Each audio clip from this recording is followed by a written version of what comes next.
specimen like sputum, like urine, they are the ones who look at it. And the more detailed pathologists are the ones who make the diagnosis of cancer.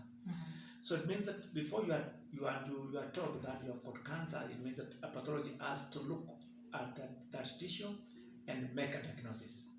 And mainly is common and normal that people like remembering the bad things. We can use a tissue to make a diagnosis, or a specimen to make a diagnosis, or we can use the whole body to make a diagnosis. And that's why most of pathologists will normally do postmortem to make a diagnosis. In fact, when we are doing the postmortem that examine the dead bodies, we are making a diagnosis. Why did this person die? And what killed this person? And mainly there are two types of postmortems. People know mainly of forensic postmortem, which is somebody who died and is not sick, and he was killed by somebody or knocked by a vehicle or something happened to him and he was not sick. That's called forensic pathology, where you check the cause of death for somebody who was not sick. But mainly the pathology actually make a diagnosis of somebody who is in the hospital. He was treated in the hospital, but he died, but the doctors did know why that person died. And that's why now from pathologists came, that clinical pathology, and check and gives the doctor the cause of death of that person in clinical setting. And that's why in most cases people know pathology as the science of the dead, but it's not. We normally say that as pathology we speak with the dead to save the living. And that's why in most cases as pathology we do understand the disease, and do understand what causes the disease, and do understand what is the major disease which is killing people this time. And that's why we find that the pathology are always ahead of time, because most of the diseases, when they come, the first person to know is the pathologist. And that's why we find that for cancer, anybody with cancer, before he told he has cancer, the pathologist has to look at that tissue and say this patient had cancer. Now you started the cancer registry in Kenya. Yeah. Could you tell us just how important that was to this country? Right. I think the first thing is that cancer registry was the most important asset for this country at that time.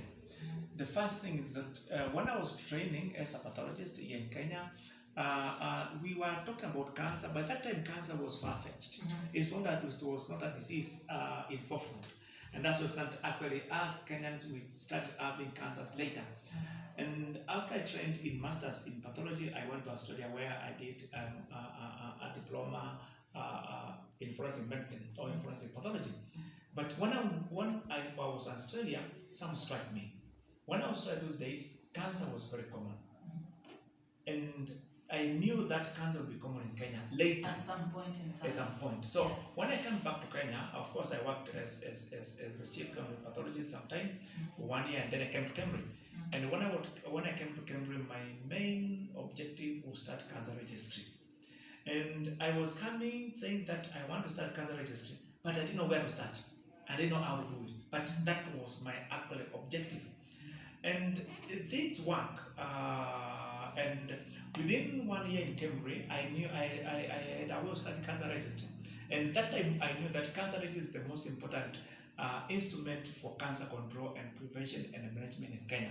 Even right now, yeah. we see the Cabinet Secretary for Health talking about COVID, and it's majorly about the numbers. That's why I'm realizing just how important it is to know the numbers. Yeah, the numbers is very important. Numbers are normally very important both in politics and also in science, especially in medicine and more so in cancer, because when I came to Kenya and when I came to Cambridge mainly to do cancer research, somebody told me, that somebody from UK told me that there's no need of doing cancer research in Africa, because cancer is very rare in Africa, and we know everything about cancer in Europe.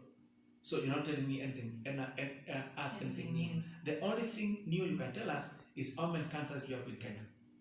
And that's why. And this, when I came to Cambridge, and of course I started cancer registry, is that in fact I was trained in US in CDC about cancer registry, cancer surveillance, cancer prevention, cancer control, and I did a diploma for 6 months. And the lucky enough, actually, the government of US gave us the money to start cancer registry, because you could not get money in those days to start cancer registry in Kenya, because cancer was not a major issue. because those days I remember it wasn't budgeted for. it was not budgeted for, and it was not an issue. I remember Ah. going to the Ministry of Health for a long time, and then the issue at that time was HIV.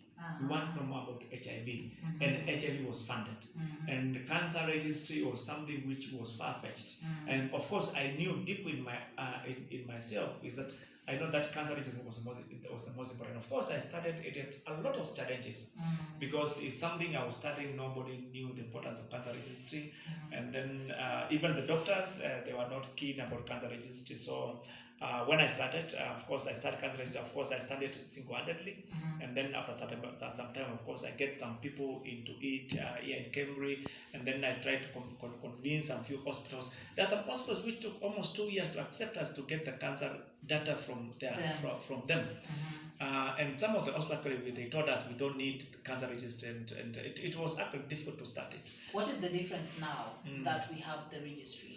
The most important thing we have in Kenya is cancer registry, because that actually tells us a number, and the numbers matter very much. Because I remember when you look at the cancer registry now, you find that actually I can predict, and we can predict which cancer will be common in the next 10 years. We can predict which cancer will reduce and will disappear from Kenya in the next 10 years if we act in the right way. Wow. And that's what that, when you are discussing about cancer like those days, that I think I came to Cameroon in 1998 and I started cancer registry in 2002. That's after 4 years. Because the first year I was confused as usual. And then the next year I got a bit of sense, and I got trained in 2000 in US, and it took me almost 1 year to convince the ministry to allow us to start cancer registry. And even up to this time, there are still issues with the ministry about cancer registry being in Cambridge. Of course, I know that cancer registry in Cambridge is the safest place, because in Cambridge it's not as ministry where the changeovers are quite fast and transfers and things like that.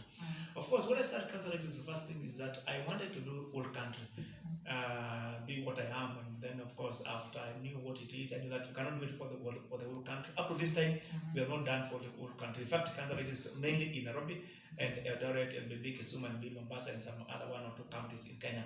But I think the most important thing is that whenever you do cancer registry, because what we do is population-based cancer registry.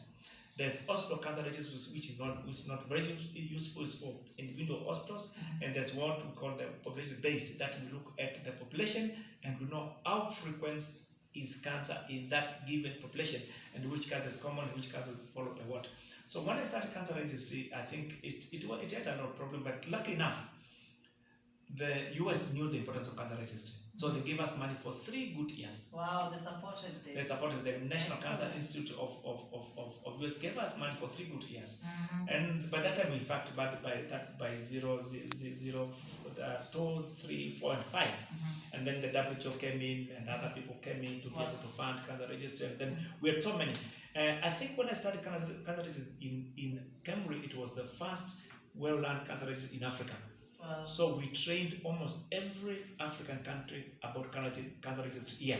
So most of the time, that is 5 and 6, we spend mainly training people on cancer registry. We trained Ghana, we trained Nigeria, we trained Ethiopia, we trained Tanzania, Uganda, of course, Rwanda, and then we trained most of the sub-Saharan Africa except South Africa and North Africa. Most of the countries, in fact, we trained here. Because I think when NCI went there, and of course I convinced them, and of course we managed to train them.